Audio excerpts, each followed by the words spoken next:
सांगायचा मुद्दा एकच आहे की जे काय केलं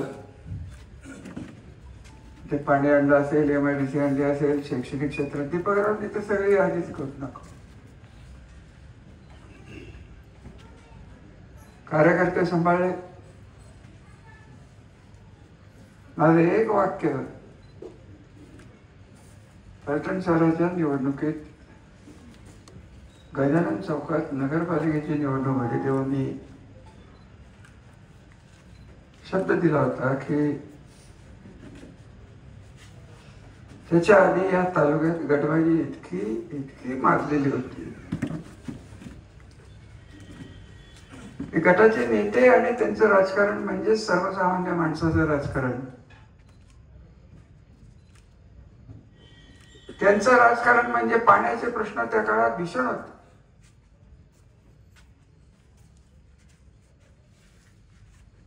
दोन कारखाने सोडले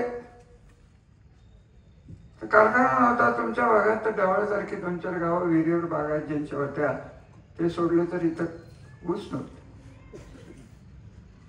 त्या भागातली बरीचशी लोक आले मुंबईत आहेत, बरीचशी परत आलेत.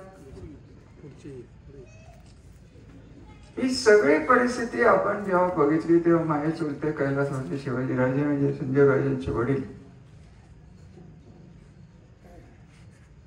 यांना आम्हाला तिघांना एकत्र केलं आणि ते म्हणाले, रामराजे तुम्ही सगळ्यात मोठे आहात, तुम्हाला पुढे जायला लागणार आहे. ते दोघं जण संजय बाबा पिठोबा तुमच्याबरोबर राहतील. परंतु जो एकेकाळी तालुका वैभव संपन्न होता तुम्हाला विश्वास बसणार नाही की आपला निरावजीवा कालवा हा 100 वर्ष वाटतोय. तरुण पिढीसाठी खरं मी एवढं सांग, 100 वर्ष हा तालुका आपल्या ह्याच्यात 36 गावात पाणी देतो. 125 भागात 36 उरलेले जे असतील तिथं काहीच नव्हतं. वाकडीचे कित्येक लोक मला अजूनही भेटतात. मुंबईत काही ना काहीतरी करत राहतात. कोण माथाडी असते, काही ठिकाणी रंग लावणारे आहेत, कोण पोर्टमध्ये, कोण कापड बाजारात आहेत. उत्तर कोरेगावतले आणि आदरगी आणि हिंगणगावची लोक भरपूर कापड गावात मला भेटले. राजकारण राजकारणाच्या दिशेनेच चालत राहते. आम्हाला आमच्या आई वडिलांनी आमच्या आजोबांनी जे सांगितले इथं पार्टीचा कुठला प्रश्न येत नाही. आम्हालाच सांगितलं गेलं लहानपणापासून की तुम्ही ज्या घराण्यात जन्म घेतलाय त्या घराण्यात मत टाको अगर न टाको त्या घराण्याची संस्कृती 1200 वर्ष आमच्या घराला इतिहास आहे. त्यामुळे समोर बसलेली लोक ही जनता आहे, हे मताचे गठ्ठे होऊ शकत नाही. आणि गेले 30 वर्ष आम्ही हेच पाळलं. मला कोणी सांगा, बऱ्याच गावातली लोक इथं आलेले ते स्वतः त्यांची आधीची पिढी कोणाच्या गटात आले, कोणाच्या गटात होते, कधी विचारलं. श्रीराम गारगाण्याची इलेक्शन येऊन घातलेली, कारखाना आला बिनविरोध आमच्याकडे आला. कधी विचारलं की हनुमंतरावच्या गटात कोण होतं, कोण इथं नव्हतं, कोण होतं. का आमच्या राजकारणासाठी करत नव्हतं. मलाही गट बांधता आला असं होताच गट त्या काळी 96. बरीचशी तरुण मुलं आमच्याकडे होती. परंतु राजकीय विरोध आणि गटबाजी ही गावागावात आपल्याला नष्ट केल्याशिवाय गाव एकत्र येणार नाही. आपण आमदार होऊ न हो, मंत्रिपद मिळो न मिळो, जी संधी आणि विश्वास 96 साली तुम्ही माझ्यावर टाकला त्या विश्वासाला पात्र राहून पहिलं जर मी काय केलं असेल ते नीरा देवकर धरणाचा पाया तर मीच घातलेला आहे. मी बोलणारे स्पष्ट काही गोष्टी आज बोलत नाहीये. राजकारणात कधी काय बोलावं याला बरंचसं महत्व असतं. योग्य वेळेस मी बोलेन. तुमची ही जी गावं होती ही नीरा देवघरच्या उचल पाण्यात होती, लिफ्ट मध्ये होती. धरणाचाच पत्ता 85 सालपासून नाही तर तुमच्यापर्यंत पाणी कधी आलं. हे ओळखलं की ही गावं वगळली गेलेली आहेत. आणि पाणी नीरा देवघरचं तुमच्या खाली होतं, उताराला होतं, नदीला होतं, नदी काठी होतं. त्याचं लिफ्ट करून तुम्हाला इकडे आणायचं. त्यापेक्षा इकडनंच प्रवाही कालवा जर आपण काढला तर काय होईल, असा विचार माझ्या डोक्यात आल्यानंतर मी पाण्याचा शोध घ्यायला लागलो. आज जे तुम्हाला पाणी दिसतंय, जे कटापूरचं पाणी जे दिसतंय, कोरेगाव मधलं वसना वागनाचं जे पाणी दिसतंय, या कृष्णेच्या पुराला कुठेतरी आपलं करावं म्हणून आपण या सगळ्या योजना केल्या. पुराचं पाणी हे पुढं कुठेतरी जाऊन कर्नाटक आणि आंध्रात जाण्यापेक्षा आपल्या भागाला 4 महिन्यासाठी जरी आलं तरी एक पीक तर आलं असतं. एवढं तर नक्की. डावात असे पडले माझ्याकडनं त्यावेळेस की जरी कागदावर दोंबलकवडी धरणाचे 4 महिनेच आहेत, 4 महिने तुमच्या विहिरीच्या 4 झोन निघतायत. आता या पावसात झाल्या म्हणजे आधी अशोकराव तुम्ही बघताय, एकदा विहिरी 4 झाल्यावर तुम्हाला 8 महिने कधी बघायची वेळ आली होती. ढवळ्याचे पहिलवान लोक 2000 एकर ऊस, वाखरीला किती आहे मला काय माहित. हे सगळं कशाची किंमत आहे? तर राजकीय सत्ता ही तुमच्यासाठी वापरायचा आमच्या घराची जी संस्कृती आहे. आम्हाला पार्टी बिर्टी काय माहित नाही, आम्हाला तुम्हीच दिसते. पार्टी काय कोण नाही म्हणणार आहे पाण्याच्या पाण्याला, पिण्याच्या पाण्याला, शेतीला. पण तुम्ही म्हणला की आधी का नाही झालं, तेव्हा राजकारणावर केंद्र जास्त होतं. मी तुमच्यावर लक्ष केंद्रित केलं. तुमची पुढची पिढी बागायतदार कशी होईल बघेल, माथाडी कामगारांची जाणारी मुंबईचा ओघ कमी कसा होईल हे बघेन. मला तर आठवते की 1996ला मी पहिल्यांदा मस्जिद बंदर मध्ये गेलो होतो. मस्जिद बंदर मधली कोणतरी तुम्ही आला होता की नाही माहिती, गुलाबराव ढावळ खंडाळायचे तेव्हा तुमचे नेते. हे माझं जगताप सर नंतर, आणि नंतर फार 96चं सांगतो. तेव्हा सगळीच लोक होते, आनंदराव चव्हाण होते, दहेगाव जे 12 बांधणी झाल्या तेव्हा लोकांना वाटत नव्हतं रामराजे टिकतील ना टिकतील. लोकांनी जो विश्वास टाकला त्याला पात्र ठरवून आज मी तुमच्या समोर उभा आहे. हे 8 माहीचं 12 माही कसं झालं? काही लोक म्हणतात मीच आणलं. आता त्यांनी कृष्णा नदी जरी मी आणली म्हटली तरी आपल्याला बोलण्यापलीकडे काय. कृष्णा नदीचा उगमच मी महाबळेश्वरला केला असे जरी म्हणले तरी आपण काय बोलू शकतो? बोलणाऱ्याचं तोंड असतं. आता येताना तुम्ही मला किती लंगडत होतो बघितलंस. कारण काय, कोण आलं होतं त्या डोंगरात फिरायला? इकडे तुमच्या शेजारी इथं जोर आहेच, मला वाटतं वाखरीला जोर आहे ना इथं कुठेतरी. त्यांना विचारत अहो या डोंगरात कधी कोण तिकडचे आमदार गेले नव्हते, अशा ठिकाणी जाऊन त्या लोकांचा विश्वास संपादन केला. मला आठवत आहे दीपकराव तुम्ही 15 वर्ष आमदार होता, 35 हेक्टर वन खात्याची जमीन मी 3 महिन्यात बाहेर काढलेली नीरा देवघर. हे करायला कोण होतं हो? सरकारी अधिकाऱ्यांच्यावर अवलंबून राहिलं, त्यांना शिवाय शाप द्यायच्या हे उभत नव्हतं. आणि त्या पलीकडं आपल्याकडे त्या काळात पैसेच नसायचे. इरिगेशन खात्याला मला आठवते 800 का 900 रुपये बजेट असायचं वर्षाला. तर निम्म जास्त तिकडंच जायचं. लिफ्ट बांधू नका हे धोरण तेव्हाच ठरलं. अहो आपलं कृष्णेचं पाणी वाया जाणार आहे जर अडवलं नाही, जिरवलं नाही, वापरलं नाही. आंदोलन कर्नाटकला जाणार आहे याच्याकडे राज्य पातळीवरनं कधी कोणी गांभीर्याने बघितलंच नाही. मी आमदार झालो तेव्हा आपल्या जिल्ह्यात मला आठवतंय 2 कोयना आणि पुष्कळ इतर धरणं आणि कडे, त्या 3 धरणाशिवाय एक धरण नव्हतं. हिरा ड्रायव्हर नव्हतं जे आपल्याशी संबंधित आहे.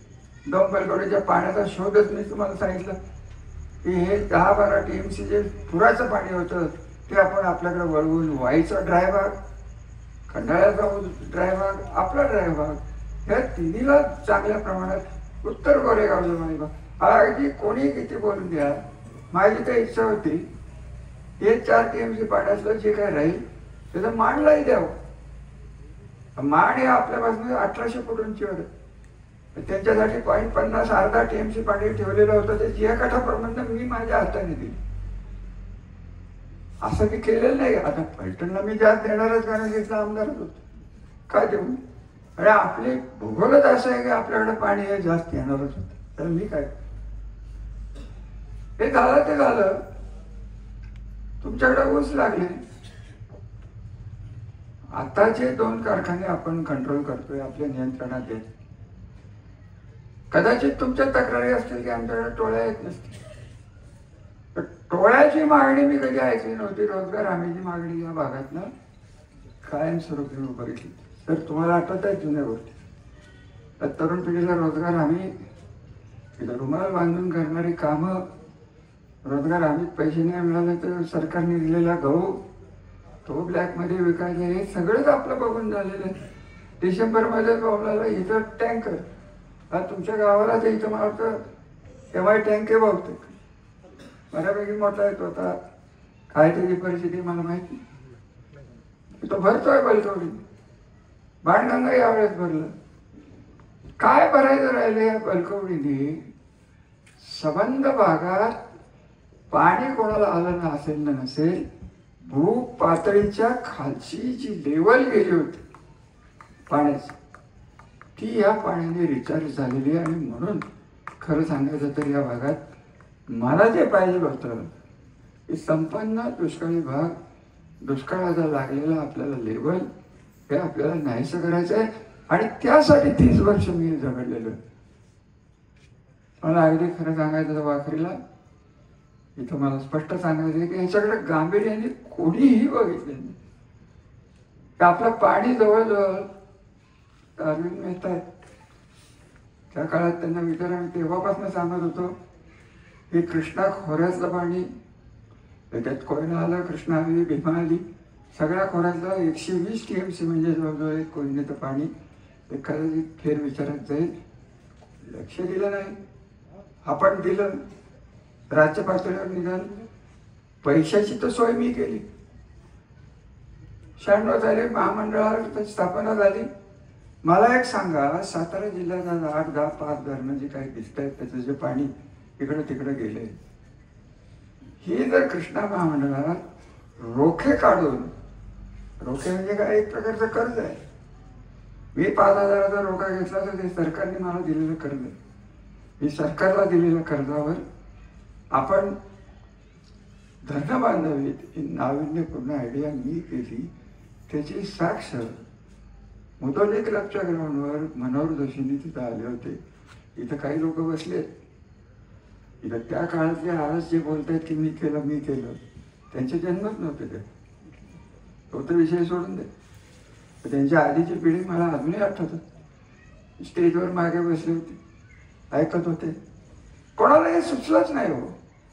आणि एकदा धरणाचं काम सुरू झालं. हे बघा, एक लक्षात घ्या, मला हे पक्क माहिती होतं की शासकीय खर्च एखाद्या रस्त्यावर झाला, या सभामंडपावर झाला, अर्धवट राहिले पैसे, तर शासन हे अर्धवट कामं सोडू शकत नाहीत. उशिरा का होईना होईल, पण पहिल्या झटक्याला आपण कर्ज रोख्यातनं 1700 कोटी रुपये घेतले.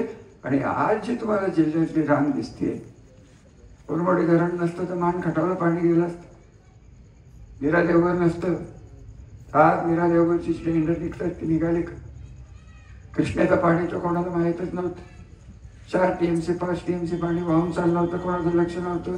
सांगलीकडे काय चाललं होतं, आलमट्टी धरणाकडे काय चाललं होतं.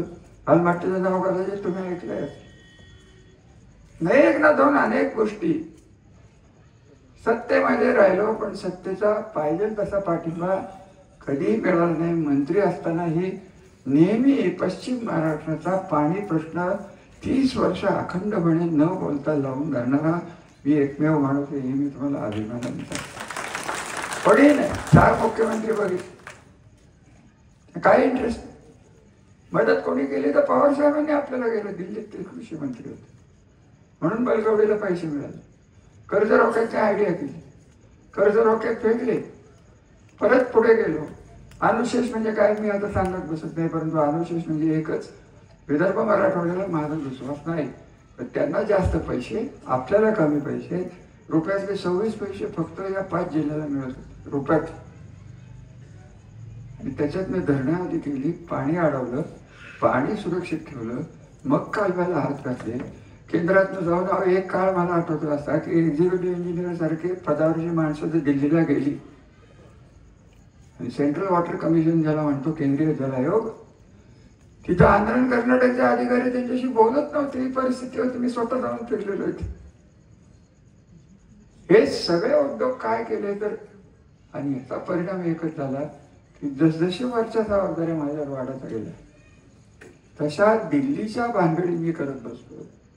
कधी पलटण नगर परिषदेतली पहिली योजना असेल, तुमचं धरण असेल, त्या धरणाला लागणारे पैसे असतील, MIDC असेल, कमिन्स सारखे उद्योग असतील. कमिन्स काय एक कंपनी? कमिन्सच्या कंपाऊंड मध्ये जाऊन बघा, 9 कंपन्या आहेत. किती जणांना माहिती? आपण जेव्हा बोंबिवली केलं गेलं तेव्हा टाटा कमिन्स लिमिटेड ही एक कंपनी, आज 9 कंपन्या आणि अजून येण्याची शक्यता नाही, ती येणारच. एवढं सगळं करून काहीच करण्यासारखं राहिलं नाही. संजीवराजांनी मी मिळून शेती कॉलेज जे आपलं आहे संबंध, जो तिथलं शैक्षणिक संकुल आहे, त्याच्यात मुलं शिकणारी कोण आहेत? आमची मुलं, तुमची मुलं. सगळं जे केलं हे तरुण पिढीला पुढे तुम्ही परत माताडी म्हणून पाठवू नये यासाठी पाण्याचे प्रयत्न मी अखंड केले. आणि आज तरुण पिढीला जे वाटते की हा कालवा आपल्या जन्मातच आपण बघितलाय, तुम्ही गृहीत धरू नका. पाण्यावर आपण जे एकत्रित राहिलो नाही, ज्यात बोलणार नाही. नीरा योगरचं पाणी काय आणि बलकवडीचं पाणी काय? संबंध जिल्ह्यात ना आपल्या पाण्यावर घर आहे, त्याच्यातला हिस्सा आपल्याला कसा मिळेल त्याच्यावर राज्यातले नेते, पण त्यांना करण्यासारखं काही राहिलेलंच नाही. साठच झालं. 8.5 TMCचं नीरा योगर धरण 12 TMCचं धरण कसं केलं? आज तेच म्हणतात मी केलं म्हणूनच काय त्यांनी कायम उद्या ते म्हणाले की जगाची निर्मितीच मी केली तरी बाबा केली, आमचं काय म्हणणं. त्यांच्यावर मी काय बोलायचं ठरवून, मला जे करायचं आहे ते मला जे करता आलं, या तिन्ही क्षेत्रात शिक्षण, शेती आणि औद्योगिक कारण आहे. 91 सालपासून 85 सालपासून पवार साहेबांच्या मागे फिरणारा मी तरुण कार्यकर्ता. पवार साहेब नेहमी म्हणायचे, ते वाक्य माझ्या पक्क लक्षात राहिलं की शेती करणाऱ्या कुटुंबात एखाद्या 4 भाऊ असतील, एकाने शेती करावी, एकाने व्यापार करावा, एकाने नोकरी करावी, एकाने धंदा करावा. थोडक्यात निसर्गावर अवलंबून कोणी राहू नये. संबंध कुटुंब वेगळ्या वेगळ्या सोर्सेस मधनं पैसे येणं, कधी नोकरी असेल, व्यापार असेल, अमुक असेल, तमुक असेल, हे माझ्या डोक्यात पक्का होतं आणि तेवढंच मी करून दाखवलं नव्हतं. आणि मला आठवतंय की दुसऱ्या इलेक्शन मध्ये राजकीय टीका व्हायची की पुठ्ठ्याचे बोगदे गाड्या भरून तुमच्या गावातनं गेले. आठवत असलं तर बघा, बोगदा दाखवलं तेव्हा वाटलं लोकांना की खरंच बोगदा आहे. अहो बोगदा काय 8, 10, 14 बोगदे पाडून इथं पाणी आलं. आज समृद्धी मार्गाच्या जवळजवळ 1000-1200 किलोमीटरचे बोगदे मला सकाळीच आठवण झाली तुमची. 8 का 10 बोगदे, आपण 10 का 15 बोगदे केले. पाणी होतं कुठं, आलं कुठं, पाणी आल्यावर जलपूजन झालं, कृष्णेचं झालं, नीरा देवगर आधीच झालं. नीरा देवगरची मजा मी तुम्हाला सांग. 92 झाली, मी शिरोळला गेलो होतो. सुधाकरराव नाईक हे मुख्यमंत्री होते, अनंतराव थोपटे तिथले आमदार होते, मंत्री होते. त्यांचा या धरणाला पूर्ण विरोध होता. सुधाकर नायकांनी भूमिपूजन केलं, हे शिरवळला केलं. नीरा देवगरच्या साईटवर जाऊन कुठलाही पोलीस बंदोबस्त न घेता ती साईट बघणारा मी एकमेव माणूस, एवढं लक्षात. हे सगळं करताना मला कधीही काही भीती वाटली नाही. पोलिसांच्या गाड्या 2-2, 4-4 फिरतात. यांच्या बाजूने समाजाला भीती आहे, तेच पोलिसांच्या संरक्षणात. आता याला आपल्या दुर्दैवाने झालंय एवढं खरं, जे काही झालंय ते झालंय. कारण मला जे पुढचं करायचंय, नेतृत्व असं पुढचं पाहिजे की मताचे गठ्ठे म्हणून न बघणारा माणूस मला या संबंध तालुक्यात कोणी एवढं तुम्ही तुमचं ओळखा, मला नाव घ्यायला लावलं. ही लोक आज आहेत उद्या नाहीत. आज सत्तेच्या बाजूने आहेत, उद्या अजून 4-5 वर्षांनी सत्ता पालट झाला की पहिले जाणारे हेच इकडे असतात. मला बोलणं लक्षात ठेवा. आतापर्यंत त्यांनी 3 पक्ष बदलले, काँग्रेस, शिवसेना, परत काँग्रेस आणि आता कमल. हे सगळे उद्योग केलेले आहेत. तुम्हाला काय फायदा झाला? ते नेहमी म्हणतात की रामराजे सत्तेत राहिले. अरे राहिले, पण यांचं चांगलं करून चाललं, कुठं जात नाही. तुम्ही काळजी करू नका. इथंच आहे, हे संपवल्याशिवाय आम्ही जाणारच नाही. एवढं मी तुम्हाला पक्क. संपवणं म्हणले की लगेच त्याचे काही अर्थ काढतात. संपवणं म्हणजे राजकीय दृष्ट्या संपवणं, बाकीचं काय नाही. ते आपलं जाहीर सांगितलेलं बरं नाही तर परत पुढच्या बातमी संपव. काय संपवलं? कोण कोणाला संपवलं? कोण कोणाला संपवते? राजकारण जय पराजय हे चालत असतात. तुम्हाला आज कार्यकर्त्यांना सवयच राहिली नव्हती पराजय म्हणजे काय. खरं का खोटं मला सांग. आप गुलाला लहानमंत्राव तुम्ही राहिला, लहान मुलाला जबाबावं तसे 4-5 हजार कार्यकर्ते त्यांच्या हाताचे असलेले जपले. आणि मग तुम्ही जरा संघर्षाला कुठेतरी कमी बोललो मी तर तुम्हाला आवडेल. संघर्ष माहीतच नाही, तर तुमच्यापर्यंत पोचूनच दिला नाही. मला काय विरोध करणारे तेव्हा नव्हते का? हीच मंडळी होती. साखरवाडी कारखान्याला तुमचं किती ऊस साखरवाडीत जातो माहित नाही. साखरवाडीचे माझे चेअरमन हे फिरत असतात. रामराजांनी माझा कारखाना नेला, तर यांच्या मालकीचा कधी झाला? श्रीरामसागर साखर कारखाना कोणी काढला? तरुण पिढीसाठी बोलतोय मी, जुन्या पिढीला काय बोलत नाही. अहो, 80-90 एकर जमीन माझ्या आत्याची होती, ती दिली. तेवढ्यावर भागलं नाही. 6 लाख का 10 लाख का 1 कोटी रुपये तिथे देण्याची वेळ आली, 3 गोळा होत नाही. घरचं काय काय विकलं तर तुम्हाला नाही सांगत बसत. स्वतःच्या घराचं कौतुक, स्वतःचं कौतुक करायचे आमच्या DNA मध्ये नाही, आमच्या रक्तात नाही. काय करायचं ठेवलं या तालुक्याने. मग तालुक्याने मला ह्या सगळ्या केल्याचं हे बक्षीस दिलं का? हे जे काय घडलं 4 महिन्यात, आणि हे बक्षीस तेही तुमच्यासाठी स्वीकारेन. परंतु जे कोण नेतृत्व या तालुक्याची विस्कटलेली घडी एकत्र करून कमावलेलं नीट ठेवेल, पाणी नीट ठेवेल, इंडस्ट्री नीट ठेवेल. मी नाही गेलो कुठल्या कारखान्याला कुलूप लावायला. मी नाही गेलो, आमची लोक घेत नाहीत म्हणून आम्ही ते कुलूप कमीच बंद करून टाकतो. अरे पण कमीच काय, तुम्ही काढा. तुमच्याकडे एक कारखाना आहे, इथं किती जण तिथं नोकरीला आहेत मला माहित, पगार किती आहेत त्यांनाच माहित, आणि पगारापेक्षा कर्ज किती आहे ते विचारा. ते बोलणार नव्हतं, पण ते काय बोलल्याशिवाय माझ्या तोंडाला खराब सवय लागली. नाही गबस अशोक, तुझ्या 75ला बोलेन गबस. कधी बोलायला ते मी ठरवणार, तू म्हातारा ठरवायचं नाही. मोजराव बरोबर का? करेक्ट. मौनी मला सांगितलं त्याला बोलून देऊ नका. दांडे एक जुनी माणसं थकत चालले, त्यांना सांभाळून आमची गाडी पुढे चालली. ही गाडी पुढे जर जायची असेल तर पाणी, इंडस्ट्री, साखर कारखाने, शिक्षण. आता या पिढीला मी जे बोलणार आहे पुढचं काहीच कळणार नाही. किती जणांना कळतं याच्यातली कृत्रिम बुद्धिमत्ता म्हणजे काय? तुमची शेती या कृत्रिम बुद्धिमत्तेवर येणार आहे सर. आली तुम्ही दांड्यावर, तुम्ही आमच्यातले जाल. नको ते वाचल्यामुळे आम्हाला कळतं, नाही तर काय. विषय असा आहे की हे करणारा कोण, ही दृष्टी ठेवणारा कोण. हे जे पाणी तुम्हाला परवा मागच्या पावसात दिसलं,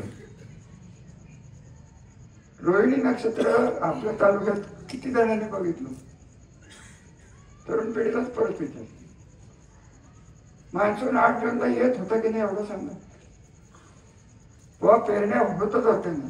15 इंचाचा पाऊस 10 इंच असेल, नाही तर 20 इंच असेल.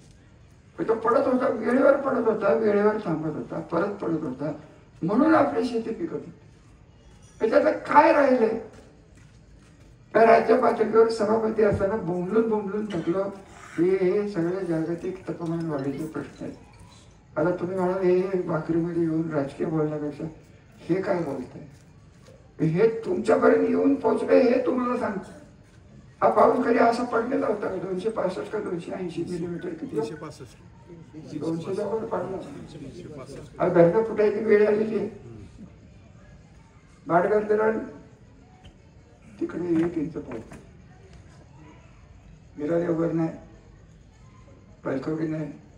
आता महाबळेश्वरमध्ये परवा झालेला आहे तिकडं पाऊस नाही आणि लाभा क्षेत्रात बुडी क्षेत्रात नाही आणि लाभा क्षेत्रातच पाऊस पडतो. हे कशाचं लक्ष? वेळेवरचं लक्ष नाही. आपल्याकडे पाऊस कधी येत? गौरी गणपतीत येत. बरोबर आहे विष्णू? आपलं ईश्वर तुला बघून मला काय ती आठवण येते कोणाला नाही. त्याला सुरुवातीला मी तेच म्हणायचं तुझं नाव काय म्हणून जाऊन दे. आता जुने दिवस, तर जुने दिवस विसरून चालणार नाही, केलेलं ठेवणार नाही. अशी लोक तुमच्या उरावर येऊन बसली. तुम्ही तुमचं ठरवायचंय. आम्ही शेवटपर्यंत लढणार आहोत. तालुक्याची घडी बिस्कटलेली एकत्र आणणार आहोत आणि त्याची सुरुवात या भागात नवनाथ पाटलांनी केली. त्यापासून मी हृदयापासून तुमचं आभार मानणार आहे की इथं आम्ही येत नव्हतो. मी स्वतः जास्त येत नव्हतो. संजीव बाबा नंतर आमदार हे तुमच्या संपर्कात जास्त असेल. मी तेव्हा सभापती होतो. नवीन पिढीला हे सांगायला लागणार आहे की जे आपल्यातनं गेलेत त्यांना माझ्या शुभेच्छा आहेत. आणि त्यांना एकच मी सांगेन की त्यांच्याकडे गेलेल्याचं कधीच चांगलं झालंय असं एकही माणूस मला बघायला मिळाले नाही. परंतु तुम्ही आमच्याबरोबर होता, हे काही आमचं काय चुकलं असेल म्हणून तुम्ही गेला. झालं गेलं ते समुद्राला मिळालं, त्यांनी त्यांची वाट पकडली. या वाटेवर आपलं जाऊन काही होणार नाही एवढं सांगण्यासाठी मी नवनाथ जाऊन की बाबा कार्यक्रम घ्या, लोकांशी बोलून द्या. तुम्ही सारखं म्हणता रामराई 15 वर्षात 20 वर्षात कधी दाखरीला इतका आला नाही. अहो येत होता पण समोरच बसत होतो ना. कुठं हा नवनाथची माहिती कोणी ओळख करून दिली होती? ताकद आम्हाला माहिती आहे कोणाची असते. गावात आमच्यापर्यंत न पोचणारी माणसंच गावात समाज असतात. आमच्या पुढे असतात ती गेली तिकडे. आम्हाला हे धडा मिळाला की जास्त विश्वासाने प्रेम दाखवू नका. आम्हाला कळलंच नाही काय कॉन्ट्रॅक्टर गेली, उद्या सत्ता बदल झाली. अहो आम्हाला त्यांच्यासारखं वागता येत नाही म्हणून राहू. तिकडे गेलेल्या कॉन्ट्रॅक्टरची बिल अडवायला माझं मी अजून आमदार आहे. त्या काही तक्रार केली तर बास होते ना. करू का? नाही हो, आजकाल आज मुद्दा आहे. हनुमंतराव मला असे सांगणारे कार्यकर्ते भेटतात की तुम्हाला एवढ्या वर्षी सत्ता होती मग त्यांचे कार्यकर्ते का ठेवले? अरे बाबा ह्या भानगडीचाच आपला तालुका मागे राहिला होता म्हणून आम्ही आपलं नीट वागलं. ते आम्हाला पटत नाही. मला वैयक्तिक पटत नाही. भांडणं करावी तर नेत्यांची करावी. कार्यकर्ते गाव पातळीवरच्या माणसाला उद्याचं काय पडले आपल्याला कळत नाही. अहो माझ्या काळात हे तातवड्याचे पोपटराव आले त्यांना आठवा. मनी ऑर्डरवर गाव चालत होतं. मोहनराव बापूराव तुम्हाला आठवत असेल. मनी ऑर्डर यायची तिथं म्हाताऱ्यांच्याकडे. तेव्हा इथं रेशनच्या दुकान लक्ष्मण चक्र आणि बऱ्याच गावात मी बघितलं. जेव्हा होतं तेव्हा सगळीकडेच केलं. गावं बदलली. विकास किती झाला तुमचं तुम्हाला माहित नाही. सभामंडप तुम्हाला माहित नव्हतं. रोजगार हमीचे रस्ते सोडले तर आपल्या तालुक्यात नव्हतं.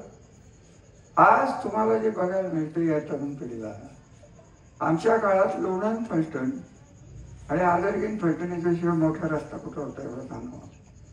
शिवाय जास्तीत जास्त फलटण पंढरपूर हे तोच रस्ता. आज दक्षिणोत्तर रस्ते किती झालेत?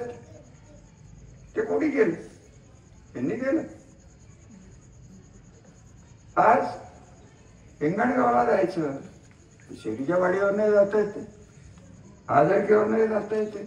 उदाहरण म्हणून सांगतो. सासवडला जायला आजकाल तिकडनं जायलाच लागत नाही. मग इकडनंही जाता येते. मग इकडे अरे हे सगळं करायला वेळ लागला. सत्तेचा संधीचा तुम्ही दिलेला तुमच्यापर्यंत विकासाची गंगा पोहोचवणार का? पुढचा उमेदवार पुढचा राजकीय नेतृत्व हे द्या, आणि ते मला दिसत नाहीये. आणि जोपर्यंत दिसत नाही तोपर्यंत मी माझा संघर्ष पार्टी बिर्टीनंतर. तुम्हाला लगेच प्रश्न पडतो पार्टीचं काय काय करायचंय तुम्हाला? मी अपक्ष आहे, काय म्हणणे. पहिल्यांदा काय होतं आपल्याकडे? छत्रीच होते, काय होते मला आठवतं. तरुण पिढीला वाटतं पार्टी, मंत्री, 2 गाड्या मागं, 4 गाड्या मागं, 5 गाड्या डोक्यावर, मागं ॲम्ब्युलन्स. असं नाही. मी ते 15 वर्ष मंत्री होतो. राज्यात माझ्या वेळेला जिल्ह्यात आपल्याकडे मंत्रीपदच कोणाला मिळालं नाही, एवढं लक्षात. तर राज्याचं माझ्याकडे सोडा. त्यावेळेस माझा एका सगळे दिवस करायचे आपल्याला बघायला लागले नसते. परंतु झालं ते मागे वळून बघायचं नाही. संघर्षाची पावलं टाकायला लागणार आहेत. आणि संघर्ष हा तरुण पिढीच्या शक्तीने आपल्याला घ्यायचा आहे. नवनाथजी, तुम्ही आलाय, तुमचं स्वागत. तुमच्या घरात दुर्घटना झाली, माझी टेम्पलाची ओळख नव्हती. हे असतंय, नशिबात लिहिलेलं असतं, त्याला आपण काय करू शकतो. हे सगळं दुःख विसरून गावाच्या भल्यासाठी आणि दुष्काळी भागाच्या गावासाठी तुम्ही आज आमच्याबरोबर आलेला. काही लोकांनी दम भरले, मला माहित नाही ते तुम्हाला बोलले की नाही. ते असं होईल, ते तसं होईल, काय होत नाही. ईडी आलं तरी बाहेर काढतो नाही, अजिबात काय दिलं ते असते दम. मी घरी दिला का तर तुझी बदली करीन एकाने सांगा. शिक्षक असलेले कधी बोललोय? तुला महाबळेश्वर दाखवतो आणि पाटण दाखवतो. अहो, पाटणचीच लोक माझ्याकडे यायची की आम्हाला तुमच्याकडे घ्या. मला काय सांगू तुम्हाला, काय काय स्वतःचं कौतुक. तरुण पिढीला माझं एकच म्हणणं आहे की एकदा वेळात वेळ काढा. मोबाईल नंतर बघा, देवघर बघा, बलकवडी बघा. काढलेला कालवा जो आहे, कालव्याला जो भरावा आहे, त्याच्यावरनं मोटरसायकलवरनं त्या बोगद्यापासून तुमच्या गावापर्यंत तिथे या. पाणी कसं येतं ते बघा. आणि त्याला कुणी केलं हे तुम्हीच तुमचंच ठरवा. मी तर म्हणणार मी केलं ते, कारण मी केलंच. पाणीच माहीत नव्हतं बलकवडीचं कोणाला. हे पुराचं पाणी 10-12 TMC शोधलं मी. मला लोकांनी वेळात काढलं त्या काळातल्या नेतृत्व. नावं नाही सांगत बसत, ती गेली लोक. त्यांनी कधी बघितलंच नव्हतं. मी तुम्हाला सांगितलं ना, गांभीर्याने कोणीही औद्योगिकरणाकडे बघितलं. आज 2 कारखान्यावर किती लागले असते? 6,000 मुलं कमिन्समध्ये आहेत की नाही सांगा. किती कमिन्सची मुलं आली, ही पोरं अशी चावट आहेत. शिफारस करणार दिनकर चव्हाण, लावणार मी, आणि लावल्यावर उलटा जाणार तो. शिफारस केलेला नाही, माहिती नाही आपण कोणाची केली, आणि आम्हाला तर माहिती असायचा प्रश्नच येत नाही. ते फक्त सांगितलं एवढं करायचं, केलं डोळ्याला. आणि ही परिस्थिती आलेली म्हणून पोरं 15,000 झाले की डोक्यात फिरते नाही. अहो, गाव पातळीवर तुम्हाला त्रास झाला, आपल्या गटाचा तो नाही. अरे बाबा, शिफारस मी केली होती, करणारे तुम्हीच. ते सगळं आपण सुधारलेले. आता ते होतं असं बोललो की लगेच विरोधक फक्त रामराजेंचं ऐकलं जातं. अरे, रामराजेंनी आणलं म्हणून ऐकलं जातं. तुम्ही काय केलं एवढं सांगाल. अरे, त्यावर नाही म्हटलं तरी मी बोलणार नाही. मला काय त्यांच्या नादाला लागायचं नाही. पण तुमच्यावर बाकी माझा एक दोष आहे की बलकवडीचं पाणी तुम्ही घेताय, परंतु ज्या खाजगी कारखान्याला त्यांचे कारखान्याची जी सगळी मलिका काय होती ती धुण्यासाठी कारखान्याला बलकवडीचं पाणी नेणार आहे. एक रोटेशन संपवलं ते होणार.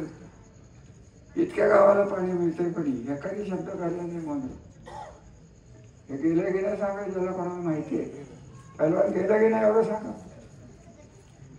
आणि तुम्हालाच ते पटत असलं मी तरी काय करणार.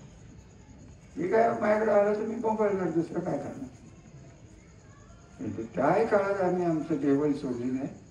आजही आम्ही लेवल सोडणार नाही. आणि ज्यांनी लेवल सोडूनच राजकारण केलंय त्यांचं राजकारणात इथं टिकणार नाही. आणि हे न टिकवण्याचं काम माझ्या राजकारणासाठी मला नको आहे. तेव्हा मी पाहण्यासाठी मतं मागतो. आता केलंय ते वाचवण्यासाठी तुम्हाला मतं मागायला आलोय. आणि अशा वेळेस नानाजी आपण आलात परत एकदा आपलं आणि आपल्या कुटुंबाचं आणि आपल्या सर्व कार्यकर्त्यांचे, आम्ही कधी कोणाला वाईट केलेलं नाही. कार्यकर्ते जे गेलेत त्यांना आता काय करायचं राहिलं एवढंच सांग. हे नाव तर घ्यायचं नकोच. या तुमच्या गावात तुम्हाला आठवत नाही, मी 85 साल बसले किती समाजवादी काँग्रेस कुठं बसायचं आम्ही तेव्हा नागपूर. हे सगळे जुनं आठवत आहे. परितक आले, कोणाला काही बुद्धी सुचेल त्यांना दम भरले जाते. परंतु एक माझी विनंती आहे, हे आमच्याकडे आलेल्या कार्यकर्त्यांना दम भरायचा प्रयत्न करू नका. मी जेवढा सरळ आहे तेवढाच वाकडा आहे. मी बोलणार नाही, परंतु कार्यकर्त्यांना जर दम भरले गेले तर तुम्ही कुठं असाल, काय असाल, कोण तुमच्या मागे, कोण तुमचा पक्ष, मी बघणार नाही. मी कार्यकर्त्याच्या मागे ताकदीने उभा राहून त्याला काय होणार नाही एवढं लक्षात आलं. काळजी करून टाक. जुनं बोलायला म्हणलं, तुम्हाला माहीत नाही ड्राय भागात मी मांडव खडकला मी संजू बाबा आलो तेव्हा आमच्याकडे माणूसच नव्हतं. हे काय कामच गल्लीतली फलटणची पोरं घेऊन आम्ही आपली इकडे पोरं दगडफेक झाल्या आमचं. आता ते या सगळ्या गोष्टीतून आम्ही गेलोय. आज मी पाय घालवले, आज मी 30 वर्ष वाया गेली. फक्त जे तुम्हाला मिळालंय ते टिकवण्यासाठी मी तुम्हाला मतं मागतोय आणि आमचा अनुभव घेतलाय. आत्ताशी तुम्ही 4 महिने यांचे अनुभव बघताय. 5 वर्षे सत्तेतले खासदार होते, काय अनुभव होते, कधी काय बोलले. शेवटची 2 वर्ष उगाच ह्याला पण नारळ फोड, त्याला नारळ फोड, अमुक फोड. तुम्हाला मी आत्ता सांगून जातो, हे जे चाललंय नारळ फोडाफोडी, ही सगळी कामं आणि तो विकास आम्ही घडवलेला आहे. आम्ही ती यादीत आणणारे बाहेर आणि लोकांना सांगणारे की बघा तुमच्या गावातलं कोण नारळ फोडायला आलंच तर त्याचे झाले 2 दिवस तुम्हीच फोडून मोकळा करा. काय आपल्याला सरकारी कामाच्या नारळ फोडायला बिघडते काय. आणि नाहीतरी लोक कुठं फार शाळे झालेलं असायला मागणे काही लोक अशी दिसत आहेत की नारळ फोडा, नारळाचे पैसे, लाडक्या बहिणीचे पैसे आणि परत पॅकेज आहेत. पॅकेजने घोटाळा झालेला आहे आणि पॅकेजची संस्कृती आपल्याला घालवायला लागणारी. पॅकेज ही भानगड आहे ना, ही दीपकराव आपल्याला परवडणार नाही. आता तुमच्याच ग्रामपंचायतीत कुठनं आणणार पॅकेज? आणा की पॅकेज वापरू शक्य वेगळं. उगाच तुम्ही आपलं व्यवहार करा, तुमच्या स्वभावात नाही. मी आपल्या पिढीला बोलतो, त्यांनाच सांगायला लागणार आहे आणा तिथनं आणले. जिथून आणायचं तिथनं घ्या. परंतु असे काही अनुभव या जिल्ह्यात की याच्याकडनं पॅकेज घेतलं, त्या माणसाचा उमेदवार जर पडला तर घरी येऊन वसूल करतात. एवढं पक्क लक्ष द्या. तेव्हा घेताना 4 वेळा विचार करा. आपलं मागच्या दाराने घ्या, पुढच्या दाराने घ्या. कुठेतरी चिटवा येतील, गावातले कोणतरी दाखवतील, इकडे 4 मतं दे 400, इकडे 10 मतं दे 1000. हे 1000 काय परवड नाही. ग्रामपंचायती इलेक्शन तर लागलं का नाही लागलं, तुमच्याकडे लागली की नाही माहित नाही. हे सगळं डोळ्यासमोर ठेवा की ही संस्कृती आणली कोणी. त्या 2 वर्षात 4 वर्षातच हे सगळं सुरू झालं. आणि आपण लोकांच्यावर ते राज्यात पोचलोय, ते राज्याच्या सत्तेवर तुमच्यावर बलात्कार करून तुमची मतं घेता येत. हे फार मोठा फरक मला आज सांगून जाणार आहे की मी गप्प बसणार नाही. मी बाहेर पडलोय असं दीपकराव म्हणले, हे खरं आहे. किती त्रास झाला तरी केलेल्या कामाला बट्टा लागून मी देणार नाही. त्यांनी काय केलंय ते पुढचं सांगावं. ते आमचं काय म्हणणं नाही. शुभेच्छा चांगलं करा, फक्त आपलंच करू नका. म्हणजे काय केलं 25 वर्ष एक डेअरी काढली, एक कारखाना काढला, संपलं. तुम्हाला काय मिळवलं? टाकता का ऊस? बघताय का कारखाना? चव घ्यायची आहे का? घेऊन बघा काय होईल. अहो आमच्याकडे पाटलाने केलेले पैशाचं नुकसान ते आज आमचं डोकं खातात. साखरवडीचे पैसे राहिले कुठले? 17, 18, 18 पाटील म्हणतो माझा कारखाना घेतला. अरे मग तू बट्ट्यामुळे केला त्या कारखान्यात आणि परत तिथेच फिरतोय, कसं काय व्हायचं? अंजली केलंय. मला दामोबा साखरवाडी कारखान्यात मी लक्षात घातलं. इकडे तो ओंकार बसलाय, कुठं बसला त्याला कामगार, बागायतदार, पाटलांचे कार्यकर्ते, आमचे कार्यकर्ते सगळे मिळून खंडाळा गेस्ट हाऊसमध्ये माझ्याकडे आले. माझ्या पाया पडले, म्हणजे राम राहिले हा कारखाना चालू करा नाही आमचे संसार. आणि म्हणून मी त्या भानगडीत पडलो. कारण श्रीराम कारखाना आणि न बोललेलं बरं झालं ते झालं, पण त्याच्यातनं बाहेर निघालं की त्याच्यावर केसेस, ह्याच्यावर केसेस. सध्या माझा वेळ फलटणमध्ये असलो तर सकाळी 10-11 पासून दुपारी 3 पर्यंत आणि संध्याकाळी 6 ते 9 पर्यंत फक्त केसेस. पोलीस, वकील, तुम्ही काळजी करू नका, सगळे माझी ओळखीचे. काय नाही, काय होत नाही हो, तुम्ही डरू नका. तुम्ही घाबरला ना की मग माझे हात पिवळे पडते. तुम्ही जोपर्यंत मागे आहात तोपर्यंत हे थांबवल्याशिवाय मी राहणार नाही. सुखसमृद्धीचे दिवस आले असताना ही काळी अवदशा कशी काय इथं आली आहे हे तुम्हालाच माहिती. कोणी काय केलं, कोणी काय केलं, आता मी काय त्याच्यावर जास्त बोलणार. कार्यकर्त्यांनी कसून बाहेर पडायला पाहिजे, लोकांना समजावून सांगायला पाहिजे की हे चुकीचं चाललंय. आज आपल्याला जो त्रास होणार आहे आज त्याचाच होणार आहे, बाकीचं काही होऊ शकत नाही. आणि तुम्हाला एक शेवटचं वाक्य माझं लक्षात ठेवा की तुमच्याकडं तुम्ही मत द्या नाही तर देऊ नका.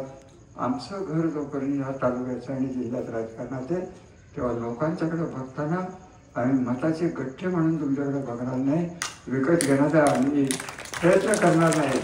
आणि त्यासाठी नवनाथजी आपले परत एकदा आभार. आपण एवढ्या मोठ्या संख्येने इथं आलात आणि मीही वेळेवर आलो ते फार महत्त्वाचं आहे. मी येतानाच बघितले की टाटा दिसली मला तिथे, नाही असं नाही. तर भाषण ऐकायला किती आले आणि जेवायला किती आले ते पुढच्या इलेक्शनला कळलं आपल्याला. कशासाठी या कार्यकर्ते जुने भेटले, नवीन भेटले, तरुण पिढी भेटली, सर्व जाती जमातीचे भेटले, आनंद वाटला. आणि आज नवनाथ पाटलांचे परत एकदा त्यांच्या घराला शुभेच्छा. घाबरू नका, आम्ही बरोबर आहोत. गाव तुमच्याबरोबर येईल याची मला गॅरंटी आहे.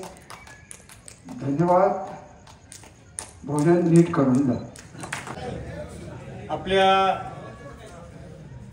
गावचे सुपुत्र श्रीयुत नवनाथ आप्पासाहेब एकले उर्फ नवा पाटील यांचा आणि त्यांच्या सहकाऱ्यांचा रामराजे साहेबांच्या नेतृत्वाखाली राजगटामध्ये जाहीर प्रवेशाचा कार्यक्रम आज या ठिकाणी होतोय. आणि या कार्यक्रमासाठी स्वतः विधान परिषद सभापती, माजी सभापती श्रीमंत रामराजे नाईक निंबाळकर उपस्थित आहेत.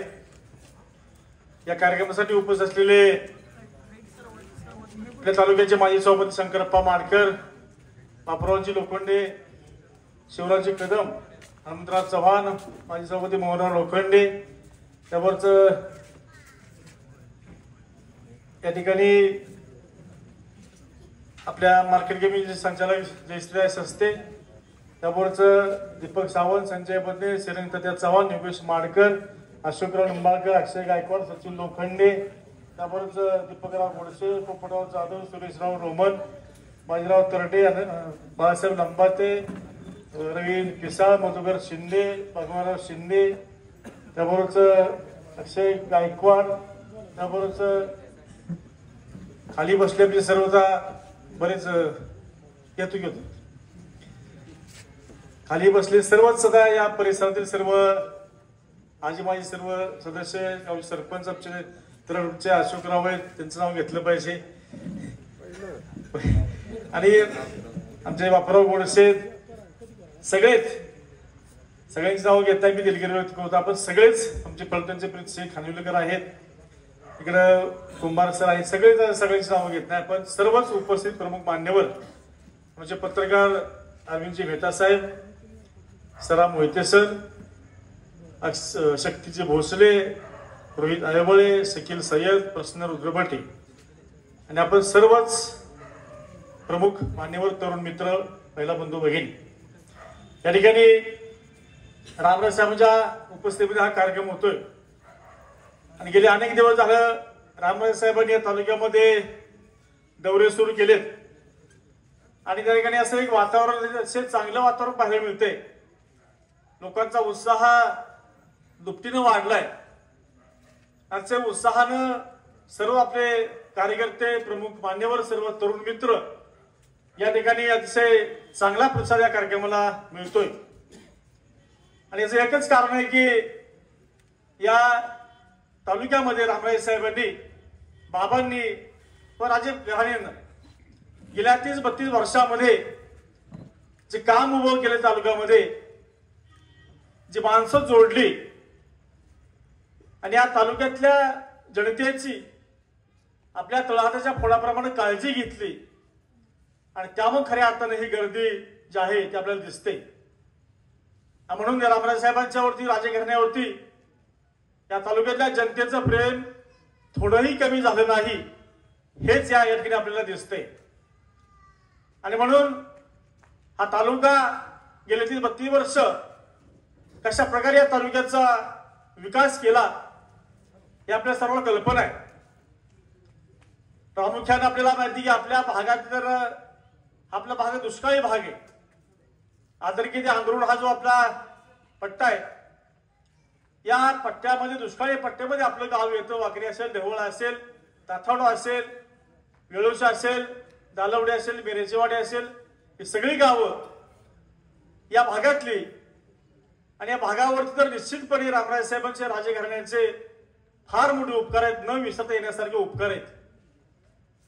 या 25-30 वर्षामध्ये, 32 वर्षामध्ये रामराजे साहेबांनी, बाबांनी नेमकं काय केलं हे आपल्या सर्वांना माहिती आहे.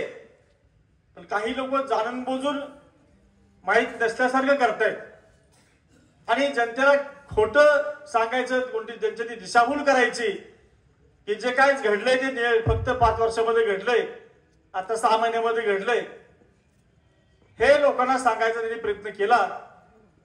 आणि काही लोकांची दिशाभूल झाली, काही लोकांना आमिष दाखवली गेली, काही लोक आमिषाला बळी पडली आणि त्यामुळे खऱ्या अर्थानं आपल्याला विधानसभेमध्ये जे काही अपयश आलं तर अनेक कारण आहेत. परंतु पुन्हा एकदा आपला राज्यगट हा सक्रिय झालाय, चार्ज झालाय आणि म्हणून पुन्हा एकदा नव्या जोमानं आपल्याला हा तालुका पिंजून काढायचा. गावातली गावानं गावं पिंजून काढून आपल्या राज्यगटामार्फत, रामराजे साहेबांच्या, बाबांच्या मार्फत, आपल्या सर्वांच्या मार्फत, आपले आजीमाजी सर्व जिल्हा परिषद सदस्य आहेत, आपले पंचायत समिती आजीमाजी सर्व सदस्य आहेत, मार्केट कमिटीचे आपले सदस्य आहेत, या सर्वांच्या माध्यमातून आपल्याला लोकांपर्यंत पोहोचून लोकांचे प्रश्न, जे काय सर्वसामान्य प्रश्न असतील ते प्रश्न सोडण्याचा प्रयत्न आपल्याला पुढच्या काळामध्ये करायचा आहे. आणि आपला राजगट पुन्हा एकदा सक्रिय करून येणाऱ्या सर्व निवडणुकांमध्ये आपण आपली ताकद दाखवून द्यायची. खरं तर या तालुक्यामध्ये आपल्या सर्वांना माहिती आहे, खरं तर गेल्या 8 दिवसामध्ये, 10 दिवसामध्ये भरपूर पाऊस झाला. पावसानं आपल्या जवळजवळ पावसाळ्यामध्ये अख्खा जो पाऊस पडतो ती सरासरी जवळपास आता जवळ आलो आपण. आणि त्यामुळे पाण्याची काळजी नाही. परंतु याच्यापूर्वी आपण जर बघितलं, दरवर्षी आपल्याला पाण्याची भीषण जी समस्या आपल्याला आपल्या भागामध्ये होती, त्या समस्येवरती खऱ्या अर्थानं उपाय जर कोणी काढला असेल आणि तो डोंबलकडचा पाण्याचा प्रश्न जर कोणी सोडवला असेल, तो फक्त रामराजे साहेबांनी सोडवला, दुसरा कोणीही नाही. डोंबलगवडीच्या धरण बांधण्यापासून ते धरणाची निर्मिती करण्यापासून, डोंबलगुडच्या धरणाचं सर्व जे आहे प्लॅन वगैरे तो सर्व करून धरणाची निर्मिती करून त्या धरणातून जवळजवळ 150-127 किलोमीटर डोंबलगवडी पासून आपल्या आंध्रुड पर्यंत जो कॅनॉल गेलाय, तो संपूर्ण कॅनॉलचं काम किती अडचणीवरती मात करून रामराजे साहेबांनी ते पूर्ण केले हे आपल्या सर्वांना माहिती आहे, सर्वांच्या समोर हे घडले. आणि म्हणून आता जर कुणी जर या डोंबलगवडीचं श्रेय घ्यायचा प्रयत्न करत असेल तर ती अतिशय लोकांची शुद्ध फसवणूक आहे आणि लोकांनी या दिशाभूलीला बळी पडता कामा नये. मला सांगा, जे कोणी म्हणतायत हे डोंबलगवडी धरण कधी बोलते 96-97 साली 96 ते सुरुवात झाली आणि जवळजवळ त्याला 20 ते 25 वर्ष हे धरण कॅनॉल पूर्ण व्हायला लागली. माझ्या माहितीने 8-9 साली त्या ठिकाणी आदरकीला आपल्या धरणाचं पहिलं तिथे आदरकी या ठिकाणी पाणी आलं आणि त्याचं पूजन हे रामराज साहेबांनी केलं. तिथं त्या ठिकाणी गेल्या वर्षी चेंबरराव कदम साहेब होते, अनेक लोक होती आणि त्यापासून हे काम पुढे आणण्याचं काम हे रामराज साहेबांनी केलं. केवळ किती अडथळे होते आपल्याला माहिती आहे. रामराज साहेबांनी अनेक वेळा सांगितलंय ते धरण कसं निर्माण केलं तेही सांगितलंय आणि हे सगळं असताना जर या धरणाचं कुणी श्रेय घेत असेल तर ते पूर्णपणे चुकीचं आहे आणि ह्या दिशाभूलीला आपण बळी पडू नका एवढंच माझी आपल्या तरुणाला विनंती. आणि जे आता नव मतदार आहेत 18, 20, 25 वर्षाचे त्यांना या गोष्टी माहीत नाहीत. या माहिती करून आपण घेतल्या पाहिजेत आणि या लोकांपर्यंत पोहोचवल्या पाहिजेत. हे धरणाचं काम कॅनॉलचं काम काही एका वर्षामध्ये 5 वर्षामध्ये होत नाही. निरादेवगड धरण सुद्धा हे रामराज साहेबांनी त्या ठिकाणी धरणाची बांधकाम धरणाचं पूर्ण केलं आणि मला वाटतं 8 सालापासून ते धरणाचं निरादेवगडचं पाणी संपूर्ण पलीकडचा आपला जो भाग आहे निरा उजवा काल्यावर जो काय आपला भाग येतोय 36 गावं त्या गावामध्ये त्या धरणाचं पाणी येते. निरा उजव्याच्या कालव्यामध्ये वीर धरणातून ते पाणी आपण देतो आणि ते धरणाचं काम सुद्धा हे रामराज साहेबांच्या माध्यमातूनच झालंय आणि अगदी वाघोशीपर्यंत बोगद्याचं काम कॅनॉलचं काम सुद्धा ते त्यांच्या काळामध्ये झालं आणि पुढचं जे काम सुद्धा पाईपलाईनचं काम त्यालाही मंजुरी ही रामराज साहेबांच्या काळामध्येच ती घेतली होती. त्यामुळे हे जे सांगतो यासाठी अलीकडच्या काळामध्ये जाहिरातबाजीला थोडस लोक फसतात आणि जो एक गोष्ट जर आपण 10 वेळा 100 वेळा बोलली तर लोकांना ती खरी वाटते आणि त्यासाठी खरं या गोष्टी आपण समजून घेतल्या पाहिजेत. मी सगळं कष्ट जे केलंय आज रामराज साहेबांनी मंत्रालयामध्ये मंत्री म्हणून काम केलं, सभापती म्हणून काम केलं. खाली तालुक्यामध्ये संजय बाबा असतील, पेट्रोबा असतील या सर्वांनी संजय बाबांनी जिल्हा परिषदेच्या माध्यमातून पंचायत समितीच्या माध्यमातून आपल्या गावागावामध्ये ज्या मूलभूत सुविधा निर्माण केल्या. आपल्या गावामध्ये जे कामं दिसत आहेत पुलाचं काम असेल, मंडपाचं काम असेल, आपली तुमचा वर धरण आहे बंधारा दुरुस्तीचं काम असेल, अशी सगळी कामं तलाव दुरुस्ती काम असेल ही सगळी कामं ही बाबांच्या माध्यमातून जिल्हा परिषदेच्या माध्यमातून डीपीसीच्या माध्यमातून ही कामं झाली. एवढी प्रचंड काम आपल्या तालुक्यामध्ये झाली. वाकेरी गावामध्ये कामं कुठं कमी नाहीत, अनेक कामं गावामध्ये झाली, विकास कामं झाली. परंतु हे आपण लक्षामध्ये ठेवणं गरजेचं आहे आणि त्याबरोबरच खऱ्या अर्थानं रामराज साहेबांनी बाबांनी संजय बाबा असतील, पेट्रोबा असतील सर्वांनीच आपल्या तालुक्यामध्ये एक प्रकारची नवी एक या तालुक्याला वेगळे संस्कृती देण्याचं काम केलं आणि म्हणून राजे मेहबेच्या माध्यमातून या तालुक्यातला कुठलाही माणूस त्या माणसाला कसलाही त्रास अजिबात झाला नाही. सर्व तालुक्यामध्ये एक सुखी संपन्न असं वातावरण होतं. आज आपल्या तालुक्यामध्ये हरित क्रांती झाली, रामराज माध्यमातून शिक्षणाची शैक्षणिक क्रांती झाली. आज फक्त मेडिकल कॉलेज सोडलं अनेक ठिकाणी सुविधा देण्याचं काम हे राजे मेहबेच्या माध्यमातून झालंय. ऍग्रिकल्चर कॉलेज असेल, डिप्लोमा कॉलेज असेल, नर्सिंग कॉलेज असेल, इंग्लिश मीडियम असेल, ह्या सगळ्या सुविधा देण्याचं काम केलं आणि म्हणून या सगळ्या सुविधा देताना समोरचा जे आपले विरोधक आहेत त्यांनी काय केलं हा प्रश्न आपण त्यांना विचारला तर त्यांच्याकडे एकही काम सांगण्यासारखं नाही. फक्त आयत्या पिठावर रेगोट्या ओढायच्या ही कामं सगळी केली त्याचं श्रेय घ्यायचं एवढंच काम विरोधाकडे आहे. दुसरं कुठलंही काम त्यांनी दाखवण्यासारखं नाही. आणि त्यामुळे माझी आपल्याला एकच विनंती, मी अधिक बोलणार नाही. या ठिकाणी वाखरी गावामध्ये सुद्धा थोडस निवडणुकीच्या आधी म्हणा त्याच्या आधी जी काय आपल्या राज्य गटातली माणसं होती ती काही जवळच्या माणसं आपल्याला सोडून गेली आणि असं की ज्याच्यावर महाराज साहेबांनी बाबांनी अधिक प्रेम केलं तीच लोक सोडून गेली आणि त्यामुळे निश्चितपणे याचा आपण विचार केला पाहिजे. खरं तर त्यांना सुद्धा तिकडे जाऊन काही समाधान नाही, बरोबरच दाखवायसाठी ते करतायत. परंतु खऱ्या अर्थानं आपल्याला माहिती की ते निश्चितपणे रामराज साहेबांनी बाबांनी या सगळ्या कार्यकर्त्याला सन्मान देण्याचंच काम केलं. कुठलाही कार्यकर्ता जेव्हा तुम्ही सामान्य कुटुंबातला असू द्या त्या कार्यकर्त्याचा सन्मान कसा वाढेल, त्याला सन्मान कसा दिला जाईल, त्याला कधी हेळीस न करता कुठलाही त्रास न देता आणि विरोधकांना सुद्धा कधी त्रास राजे फॅमिलीकडून झाला नाही. एवढं गावामध्ये तालुक्यामध्ये वातावरण गाव एक ठेवण्याचं काम एकसंध ठेवण्याचं काम त्यांनी केलं. म्हणून खरे आता आपलं सर्वजण तालुका त्यांच्या पाठीमागे उभा आहे. मी एकच सांगेल आपल्या सर्वांना की येणाऱ्या निवडणुकामध्ये आपल्या गावातले मतभेद विसरून आपण एकसंघपणे या पुढच्या ज्या ज्या निवडणुका होतील त्या निवडणुकामध्ये आपण सर्वांनी एक दिलानं काम करूया आणि पुन्हा एकदा हा तालुका राजघाटाच्या पाठीमागे खंबीरपणे उभा आहे हे दाखवून देऊया. आणि मला वाटतं ही सुरुवात खरं तर वाखेरीतून आपण करूया. या ठिकाणी एवढी विनंती करतो. दुसरी गोष्ट अशी की या गावामध्ये आपले नवनाथ निकळे पाटील आपल्या राजघाटामध्ये त्यांनी प्रवेश केलाय. मी त्यांना या राजघाटामध्ये त्यांचं स्वागत करतो आणि त्यांचा वाढदिवस आहे. त्या वाढदिवसाला मी त्यांना हार्दिक शुभेच्छा व्यक्त करतो. त्यामुळे आज बरेचसे वाढदिवस आहेत. आता खाली काही लोक बसले त्यांनाही शुभेच्छा व्यक्त करतो. आणि एक चर्चे चांगला कार्यक्रम आपण घेतल्याबद्दल आपल्या सर्व सहकाऱ्यांचं ग्रामस्थांचं मनापासून आभार मानतो. थांबतो. जय हिंद जय महाराष्ट्र. आपल्या परिसरातील ताज्या आणि महत्त्वाच्या बातम्या पाहण्यासाठी स्थैर्य न्यूज चॅनलला यूट्यूबवर सबस्क्राईब करा आणि बेल आयकॉन प्रेस करा.